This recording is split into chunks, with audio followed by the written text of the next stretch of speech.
Bismillahirrahmanirrahim. Assalamualaikum warahmatullahi wabarakatuh. Perkenalkan, nama saya Abdul Malik, nomor induk mahasiswa 2020531119. Saya berada di program studi Sistem Informasi Universitas Muria Kudus. Oke, pada kesempatan kali ini saya akan mempresentasikan materi tentang audit kinerja berbasis elektronik, yaitu e-audit atau electronic audit. Oke, di sini ada ruang lingkupnya. Yang pertama adalah kebijakan electronic audit atau e-audit. Kemudian dasar hukumnya adalah yang pertama Undang-Undang Nomor 11 Tahun 2008 tentang Informasi dan Transaksi Elektronik atau Undang-Undang ITE. Yang kedua adalah Instruksi Presiden Nomor 3 Tahun 2003 tentang Kebijakan dan Strategi Nasional Pengembangan e-Government. E-government merupakan suatu upaya untuk memanfaatkan teknologi informasi dan komunikasi yang dimaksud untuk meningkatkan yang pertama efisiensi, yang kedua efektivitas, yang ketiga transparansi, yang keempat adalah akuntabilitas. Kemudian dua butir misi dari e-government. Yang pertama adalah melakukan penguatan sistem pengawasan e-audit yang efektif dan terintegrasi. Kemudian yang kedua adalah administrasi pengawasan yang cepat, tepat, dan akurat berbasis teknologi informasi. Kemudian kelemahan dari audit kinerja manual ya. Yang pertama adalah jumlah satker 4.484 satuan kerja dengan jumlah auditor yakni sebanyak 233 orang sehingga belum terjangkau secara maksimal seluruh objek audit.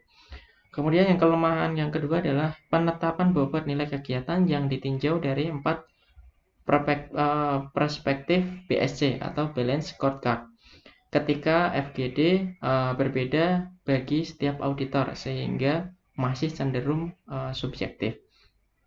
Kelemahan yang ketiga adalah hasil audit kinerja tidak dapat diketahui secara cepat.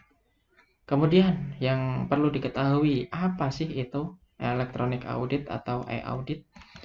E-audit adalah pengumpulan serta pengevaluasian bukti-bukti atas informasi untuk menentukan serta melaporkan tingkat kesesuaian informasi tersebut dengan kriteria yang telah ditetapkan. Kemudian proses pengumpulan bukti atau dokumen serta evaluasi buktinya dilakukan dengan bantuan komputer. Bukti yang dikumpulkan untuk dievaluasi juga tidak lagi berupa hard copy, melainkan berbentuk file data komputer atau berbasis data elektronik. Kemudian kerangka pembangunan elektronik audit. Di sini yang pertama adalah studi kelayakan. Ya, melakukan studi kelayakan metode audit kinerja yang sedang digunakan. Apakah dapat diotomatisasi melalui sistem elektronik ya, melalui generate by system. Kemudian yang kedua melakukan perencanaan pembangunan sistem informasi e-audit, di mana melakukan kajian dan analisis kebutuhan e-audit yang dituangkan dalam bisnis proses. Kemudian melakukan analisa kebutuhan anggaran. Setelah melakukan perencanaan pembangunan sistem informasi, maka dilanjutkan dengan penyusunan regulasi dan pengembangan infrastruktur, di mana yang pertama melakukan standarisasi dokumen kegiatan, menyusun regulasi dan SOP pelaksanaan e-audit, melakukan pengadaan barang dan jasa untuk membangun sistem e-audit baik software maupun hardware, kemudian sosialisasi tentang aplikasi e-audit atau sistem informasi elektronik audit.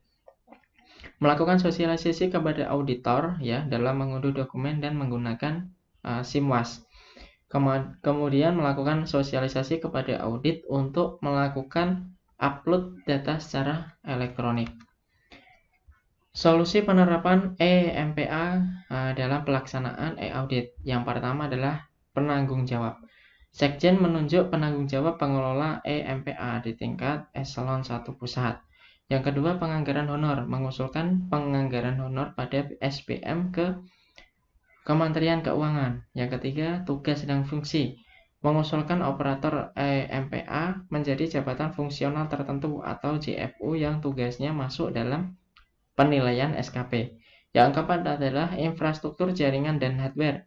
Pinmas pengadaan bandwidth secara sakter, dan keamanan jaringan melalui HTTPS atau SSL security-nya.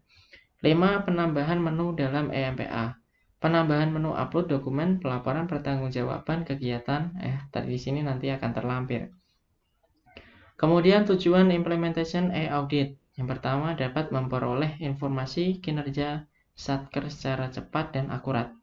Kemudian meminimalisir atau efisiensi anggaran audit, akurasi data dan objektivitas hasil audit kinerja lebih terjamin. Kemudian penambahan jangkauan audit. Kemudian stakeholder atau orang-orang yang berperan di dalam EMPA sebagai data warehouse e-audit. Yang pertama adalah Ijen, di mana tugasnya adalah otomasi prosedur audit, analisis data elektronis terpadu menggunakan SIMWAS online, pemutahiran profil hasil pengawasan, penyediaan data elektronik sebagai bahan audit lebih awal, pengelolaan hasil audit dan tindak lanjut terintegrasi. Kemudian yang kedua adalah Setjen, ya, sumber pengambilan kebijakan perencanaan penganggaran, media monitoring penyerapan anggaran, mengelola infrastruktur EMPA, mengelola jaringan Kemenak seluruh kantor wilayah. Ya, kemudian stakeholder yang ketiga adalah Satker, penyampaian data digital secara online dan terjadwal. Ya, pemanfaatan hasil pemeriksaan Ijen, pemutakhiran status tindak lanjut rekomendasi. Kemudian terakhir adalah BPK, penyediaan data elektronik sebagai bahan awal sebuah audit. Kemudian di sini adalah alur e-audit, di mana Satker, ya, di sini yang pertama adalah Satker membuat atau menyiapkan dokumen, ya, kemudian mengunggah ke dalam EMPA atau SIMWAS, ya, di mana di sini nanti masuk ke dalam data warehouse, ya. Kemudian di sini ada Ijen, ya, di sini Ijen bertugas untuk mengunduh dokumen, ya. Di sini Ijen atau berfungsi sebagai auditor, ya, mengunduh dokumen, kemudian menganalisa. Setelah menganalisa, kemudian membuat keputusan. Nah, disinilah tugasnya nanti membuat aplikasi desktop, ya, berupa SIMWAS desktop. Kemudian dari program atau aplikasi desktop ini akan menghasilkan laporan, di mana nantinya SIMWAS ini yang awalnya berbasis desktop akan dilakukan atau dipublikasikan secara online berupa website, ya. Di sini adalah SIMWAS online, ya. Kemudian Satker memonitoring dan juga TLHP. Seperti itu. Kemudian bagian relationship electronic audit. Di sini ada Aperdin, ya, mengakses dan juga memberikan data ke dalam e-audit, di mana e-audit ini akan diakses oleh tim admin electronic audit, kemudian untuk dilakukan update KPI dan juga update KKA pendukung, di mana sistem e-audit ini berasal dari EMPA, ya. Di sini EMPA terdiri dari penyerapan anggaran, SP2D, KWT, dan juga data warehouse dimasukkan ke dalam e-audit. Kemudian e-audit menghasilkan sebuah kinerja, di mana kinerja ini akan dimasukkan ke dalam server SIMWAS secara online, ya. Kemudian bisa dihasilkan upload dokumen kegiatan dan juga desktop aplikasi outputnya. Kemudian dari server SIMWAS online ini, ya, akan menghasilkan TLHP online dan juga harddisk online. Di sini adalah proses audit kinerja secara elektronik. Kemudian bagian relationship data source e-audit, ya, di sini ada e-audit atau SIMWAS, ya, akan menghasilkan relasi ke BKD elektronik, kemudian merelasikan kepada SAS atau aplikasi SPM, ya, kemudian berelasi dengan EMIS, berelasi kepada MPA, juga SIMWAS berelasi dengan SAIBA, atau SIMWAS juga akan berelasi dengan SPSE. Dokumen audit kinerja berbasis elektronik, ya, di sini kegiatan fisik pengadaannya, ya, di sini ada nama kegiatannya. pembelian langsung ya. Di sini tanpa SPK karena nilainya di bawah 10 juta. Dokumen yang diupload adalah RAB ya, sertifikasi PPK dan seterusnya. Kemudian ada pembelian langsung tanpa SPK. Di sini lebih dari 10 juta, kemudian dan kurang dari 50 juta. Nah, di sini adalah dokumen yang perlu diupload ke dalam SIMWAS. Di sini juga ada kegiatan fisik, pengadaan atau rehabilitasi dan pemeliharaan. Di sini ada pengadaan langsung untuk barang ya, 50 sampai 200 juta sesuai dengan Peraturan Presiden Nomor 4 Tahun 2015 dan Peraturan Kabupaten LKPP 15/2012. Di sini ada dokumen yang diwajibkan atau yang harus diupload ke dalam SIMWAS ya. Kemudian kegiatan pelelangan sederhana dan umum ya. Di sini ada data BAPP, BAST1, PHO dan juga seterusnya. Di sini juga ada monitoring dan evaluasi, banyak juga yang kegiatan yang ada di dalam SIMWAS. Di sini ada juga prosedur pembayaran uang makan, penanggung jawab pengelolaan keuangan, honorarium tim sesuai dengan SPM. Nah, dokumen-dokumen apa saja yang dibutuhkan dalam kegiatan tersebut nanti yang akan diupload ke dalam SIMWAS. Kemudian SIMWAS ya. SIMWAS e-audit nanti bisa dikunjungi di dalam websitenya simwas.kemenak.go.id/e-audit. Di sini adalah tampilan e-auditnya, login dari e-audit. Aplikasi online pengelolaan data penugasan oleh ketua tim, pengelolaan data KPI oleh admin, ya. Kemudian aplikasi desktopnya adalah pengelolaan data audit oleh ketua tim dan juga pengelolaan data audit oleh anggota tim. Kemudian SIMWAS e-doc. Nah, di sini tujuannya untuk mengupload dari berkas-berkas yang diwajibkan upload tadi. Yang pertama, auditi melakukan upload dokumen ADK. Yang kedua, auditor mengunduh dokumen ADK auditi sebagai bahan Dex audit. Nah, di sini adalah tampilan dari SIMWAS e-dokumen. Kemudian SIMWAS TLHP online ya. Auditi melakukan pengecekan saldo temuan dan melakukan tindak lanjut pengunggahan dokumen sesuai rekomendasi dari auditor. Yang kedua, auditor pejabat Itjen melakukan verifikasi tindak lanjut hasil pengawasan oleh auditi. Tujuannya adalah memverifikasi dan memberikan status proses mulai hingga selesai progresnya. Ini adalah tampilan dari TLHP online-nya. Selanjutnya, digitalisasi dokumen. Pengertian, proses perubahan dari dokumen tercetak atau print dokumen menjadi dokumen elektronik sering disebut dengan proses digitalisasi dokumen. Dokumen mentah meliputi jurnal, proceeding, buku, majalah, dan sebagainya diproses dengan sebuah alat melalui scanner, kamera, file recorder untuk menghasilkan dokumen elektronik. Di sini adalah bagiannya. Alurnya yang pertama adalah data mentah, kemudian digitalisasi, ataukah itu nanti direkam, dipotret, atau di-scan, kemudian dijadikan sebagai data digital. Kemudian teknik digitalisasi dokumen. Yang pertama ada dokumen capture.